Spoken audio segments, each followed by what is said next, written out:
Okay, this is my next Cartier video right here. This is the last one. Okay, so now these right here are the holy grail right here. So let me go back a little bit from the last video. Let me see what I said. Okay, so how Cardi's got flooded in Detroit. Cardi's got flooded in Detroit because they became popular because, like I said, the street lords started rapping with them. We started seeing their album cover. We seen Blade Icewood. Everybody had the Cardis on. We like, damn, okay, they doing their thing. So everybody started wanting Cartiers. You know what I mean? The cool balling dudes had them at first, and all the little hood dudes started wanting them. Everybody started wanting them because they was fly. You know what I mean? That's what our favorite rappers was wearing, and it was just cool to have them.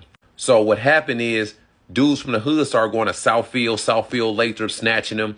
They catch dudes from like the other areas, little young dudes going to Cobo Hall, the auto show, Hart Plaza, catching them at mall, at Northland, Tail 12. They be just like, people used to sit in cars and just wait on dudes. Like, yo, he got on frames, and sit there and just wait for him to come out, snatch his frames, hop in.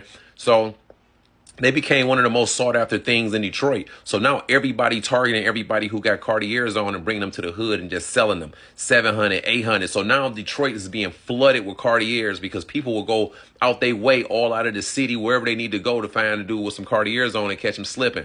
I know a lot of dudes who work valet at the casino, and people will leave their Cardis in the car, their sunglasses, they be stealing them. This is Cardis that's everywhere. So that's how Detroit really became flooded with Cardis. But you had dudes that was getting money too. They was buying brand new pair. Dudes would lose there. I done lost like 3, 4 pair. Dudes will lose them. All types of stuff. Then people started taking them to the pawn shop. Then pawn shops started selling them. Now you get to go to the pawn shop and get them for a cheap price. You get to go to Hamtramck and get them for a cheap price. You get what I'm saying? So now you ain't got to pay $400, $1,500, $1,600. You go get them for $900 at the pawn shop, or take some old jewelry and trade for that and start getting them in the barter system. However, so that's how Detroit was getting flooded with Cartiers. Not everybody got on Cartiers. So it became a time when Cartiers started getting played out. Everybody started wearing them because all the lame dudes had them. Everybody had them. It just became such a thing.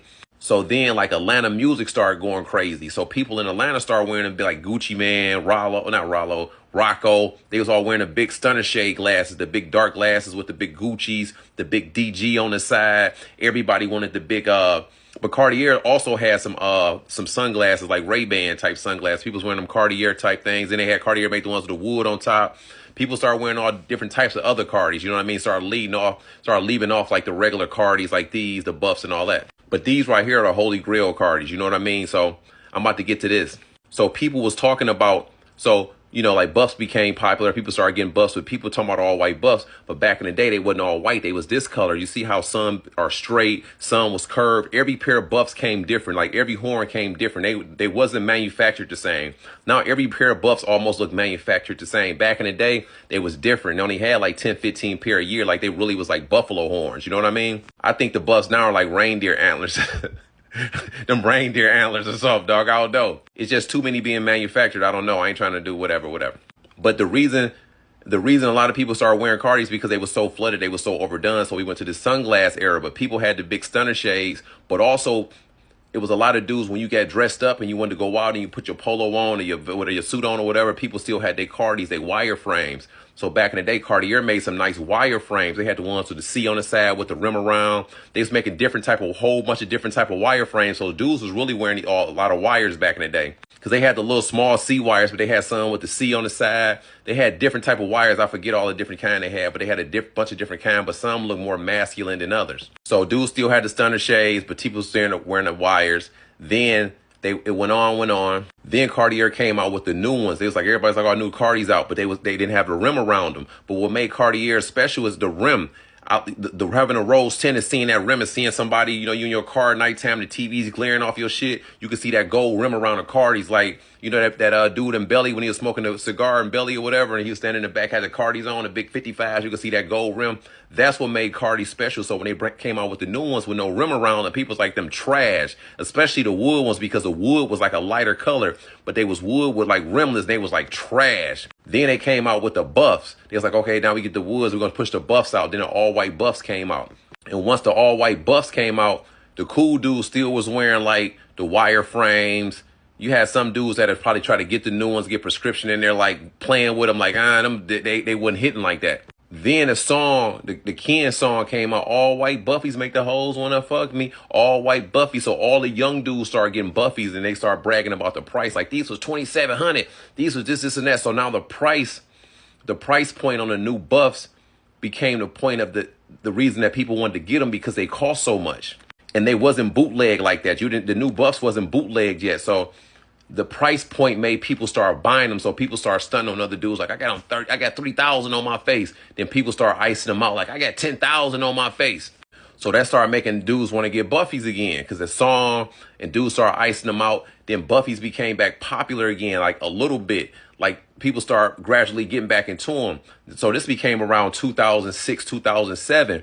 But I remember they really wasn't popping still like that to me. I just still don't want none like that. So people start reverting back to the old frames because they became rare. So now you go to jewelry stores, they had the old buffs or the old Cartiers with the rim around. They like, these cost 1,700. Like, ain't nobody got these. So now dudes trying to have on the old vintage Cartiers and stunting on the new people. Like, I got the original, I got the OGs on. So people started wearing OG frames. Then they was wearing the wire frames, while a lot of younger dudes was trying to wear the new ones because, you know, they was new, whatever, doing their thing. But I remember around 2007, 2008, I still wasn't wearing them. I was getting the ones with they had the wires with the rim around them, and they had the C on the side, the hard C, and they had the wire, but I had them iced out, though. I got a picture with them, too. But I was still wearing those, though. So I'm saying new buffs didn't become popular till like 2008, 2009. You know what I mean?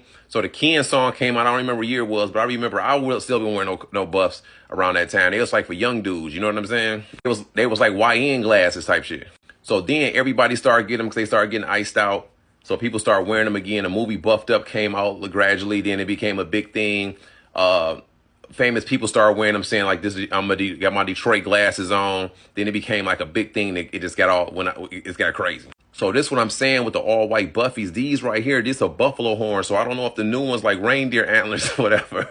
But see how buffalo horns look? Look at this. I mean, they do have buffalo horns that's all white sometimes, but I feel like it's rare to have those. So, but I'm like, this is what buffalo horns look like. And like I was talking about in old Courant, they only had a few pair every year. They didn't have like so much inventory like they have now. That's what I'm like, that's crazy. So I'm trying to figure, like, they come from a water buffalo, but I'm like looking at, wow, I just don't understand. Like, the old ones was different. Like, now all these manufactured the same. It almost looked like it just came off a press somewhere. Like, they got a whole factory just putting out thousands and thousands of them. But back in the day, they seemed more handcrafted. The gold was real. The platinum was real. The glasses was way more heavier back in the day. I'm talking about them boys was heavy. Nowadays, they so light. It's so different. But yeah, it was real gold, it was real platinum.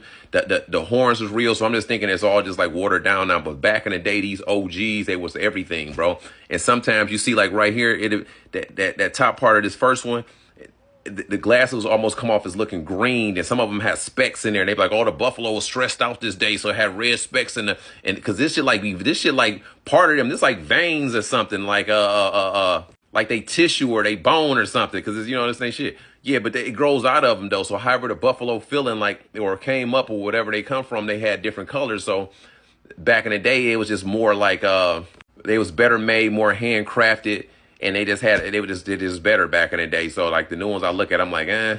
I mean, they still cool. You know, you rock them. It's a young dude thing. It's a Detroit thing. But I'm just giving y'all a history on them from my point of view. If y'all got anything, I'm not going to be mad if y'all think another way or something happened like that. Y'all can comment, bro. Don't be that big of a deal, bro.